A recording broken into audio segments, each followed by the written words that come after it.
Saudações esmeraldinas, de novo fazendo um vídeo sobre o Verdão da Serra, porque de novo tem jogo do Goiás Esporte Clube. É a nossa revanche contra aquilo que para os esmeraldinos foi uma derrota lá em Lima. Para eles foi uma grande vitória, que dá ao Universitário, nosso adversário de hoje, às 19 horas na Serrinha, a liderança do grupo G aí da Sul-Americana. São 8 grupos. E eu vou explicar um pouco como essa fórmula um pouco confusa, que se classificam dois, mas na verdade não se classificam dois. É um e meio classificado por grupo. Então precisamos sim ser líderes ao final desses 6 jogos da primeira fase para classificar direto para as oitavas de final. Nós vamos falar sobre isso. Vamos falar também um pouco sobre o nosso adversário, né? Conhecer um pouquinho mais da história do Universitário. Acho que compensa a gente falar sobre isso. É para isso também que tem os torneios sul-americanos, né? Um pouquinho só, e falar, é claro, do Goiás, das pretensões, aí, do que a gente pode pensar que o Goiás consiga fazer nesse jogo de hoje, contando aí o desgaste de jogos pesados, de 2 viagens, uma para Belém, depois para Salvador, o desgaste físico nesses jogos, contusões. Olha só, o Goiás jogou no meio da semana passada, na quarta-feira, depois jogou de novo no sábado e agora de novo na terça. Então são praticamente 3 jogos em menos de 7 dias. Menos de 7 dias, né? Um jogo na quarta e outro jogo aí na terça-feira. É realmente uma maratona, e por mais que a gente fale, mas jogador descansa, diminui o número de treinamento e tal, mas isso influencia sim e prejudica fisicamente, porque não dá para fazer o treinamento adequado. Infelizmente é aí o calendário de todos os times brasileiros, e também, vamos dizer assim, não conheço muito a realidade dos outros continentes a fundo, dos outros continentes e da própria América do Sul, mas é uma realidade mundial no futebol, porque dinheiro faz dinheiro, e futebol jogando é mais dinheiro no bolso de muita gente envolvida, e o atleta que se lasque às vezes, né? Mas enfim, se você já conhece esse canal, esse é o Verde 33, você já sabe. Quem não conhece, fica sabendo, por favor. E se não conhece, não é inscrito no canal, se gostar desse vídeo, no final deixa aí seu like, deixa sua inscrição também, inscreva-se no canal. Já somos aí mais de 900, né? E é um canal feito sem muitas pretensões aqui pra gente bater um papo, mas bater um papo reto mesmo sobre o Goiás e outros temas aí que a gente de vez em quando aborda, né? Mas principalmente o Verdão maior do Centro-Oeste. Então o Goiás enfrenta o Universitário às 19 horas com provavelmente algumas mudanças no elenco. A gente deve ter talvez algum outro jogador poupado por conta da questão física. Provavelmente Palácios não deve jogar, que tem sido aí um grande maestro do Goiás nos últimos jogos. Não é certeza, ainda não temos a confirmação, mas devem ser poupados alguns jogadores. Mas mesmo assim eu acredito que o Goiás pode fazer um bom papel. Olha a contradição do que eu falo. Eu falo que o Goiás não tem um 11, não tem mais do que um 11, vocês viram isso em outros vídeos que acompanham aqui. O Goiás não tem um elenco, mas é uma aparente contradição. Por quê? Porque se não tem, por que vai poupar jogador? Tem a questão física, obviamente, tem as contusões, mas também tem a estratégia de botar mais gente, dar mais rodagem para alguns jogadores, né? E ainda não tá confirmado o 11 que entra em campo, mas eu imagino que eu tenho visto no Emerson Ávila muita inteligência para administrar esse elenco, apesar de pequeno, apesar de curto e apesar de limitado, né? A gente vê quando sai o Morelli, por exemplo.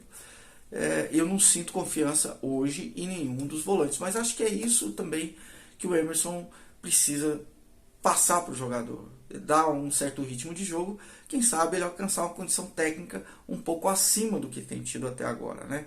E jogos da Sul-Americana são jogos adequados para isso. Muita gente menospreza os times aí, fala, mas o Brasil é que manda na América do Sul. Realmente, nos últimos tempos, o Brasil, que tinha ali uma rivalidade pau a pau com a Argentina principalmente, né?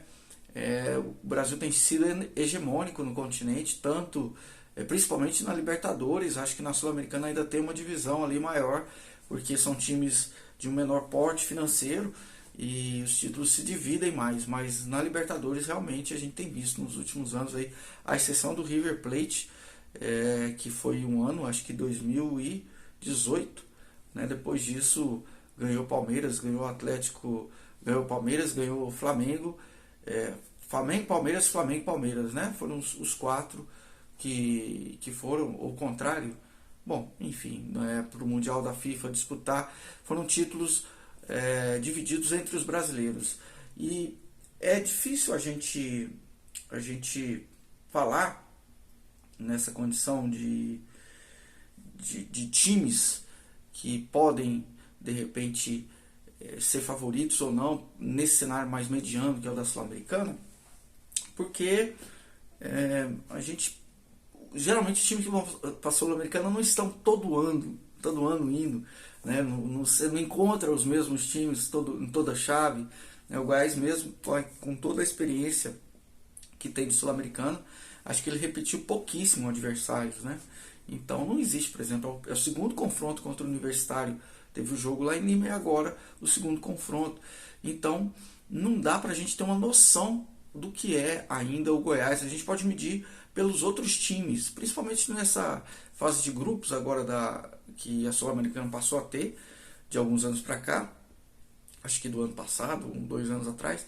Mas o Goiás a gente tem a noção por conta dos outros times que estão disputando a Sul-Americana, que são também brasileiros. A gente viu o Fortaleza, o São Paulo, o Botafogo, o Bragantino. Então são times que a gente analisa e que estão liderando seus grupos ou entre os dois primeiros. Então isso é importante para a gente ter uma base aí do que o Goiás pode render. E eu creio que depois de um começo, aquele empate 0-0, meio morno, meio não, totalmente morno contra o Santa Fé, o Goiás fez um bom jogo lá em Lima, fez um bom jogo também na Argentina, apesar de 2 gols de pênalti, mas o Goiás teve um certo controle do jogo, né? E eu creio que o time ainda tem muito a evoluir, e creio que esse jogo hoje contra o Universitário em casa pode ser, vamos dizer assim, a prova dos 9 para isso. E como eu falo, é um jogo de 6 pontos, porque eu vou explicar aqui como é essa tabela, como é que se dá essa classificação da Sul-Americana.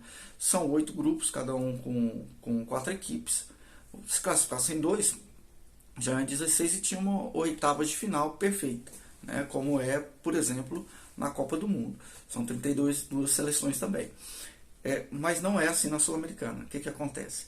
A Libertadores classificam-se os 2 primeiros e classificam-se os 2 primeiros vão direto para as oitavas da Libertadores, e na Sul-Americana o terceiro colocado da Libertadores desce para a Sul-Americana, para o que se chama de 16 avos.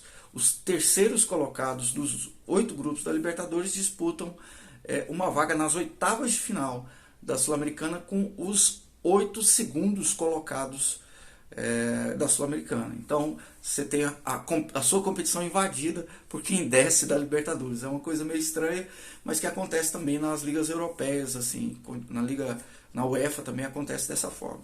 Então é um prêmio de consolação para quem fica em terceiro lugar na Libertadores.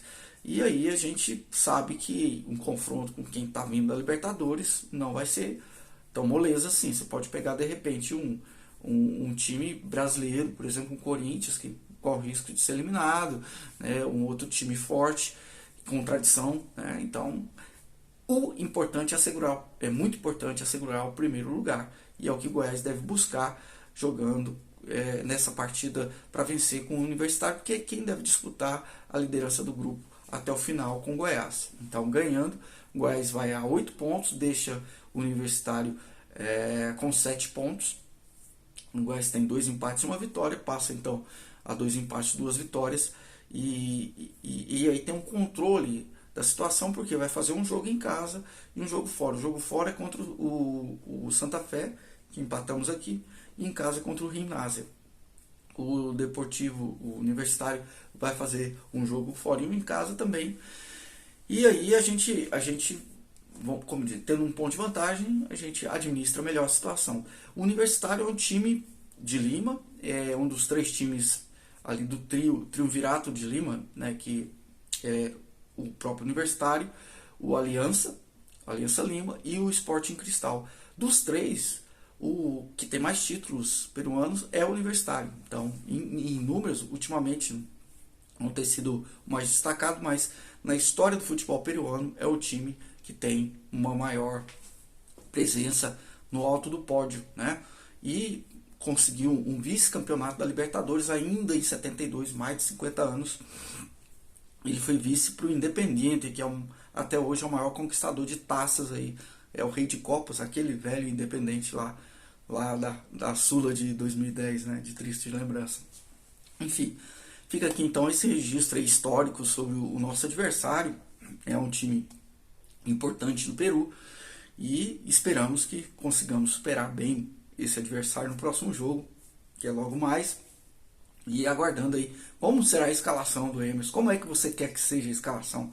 Deixa aqui o seu comentário, deixa seu like e vamos ver o que vai ser. Depois a gente volta aqui para comentar esse jogo e ver se o Goiás continua progredindo. O Goiás que tem melhorado aí no seu toque de bola, tem melhorado na forma de distribuir em campo, de pressionar o adversário. Vamos ver como será isso hoje na Serrinha contra o Universitário. Deixa aí seu like, por favor. Se inscreva no canal se não for inscrito. E até a próxima. Comenta aí também, que eu quero ouvir também como é que está sendo de comentário.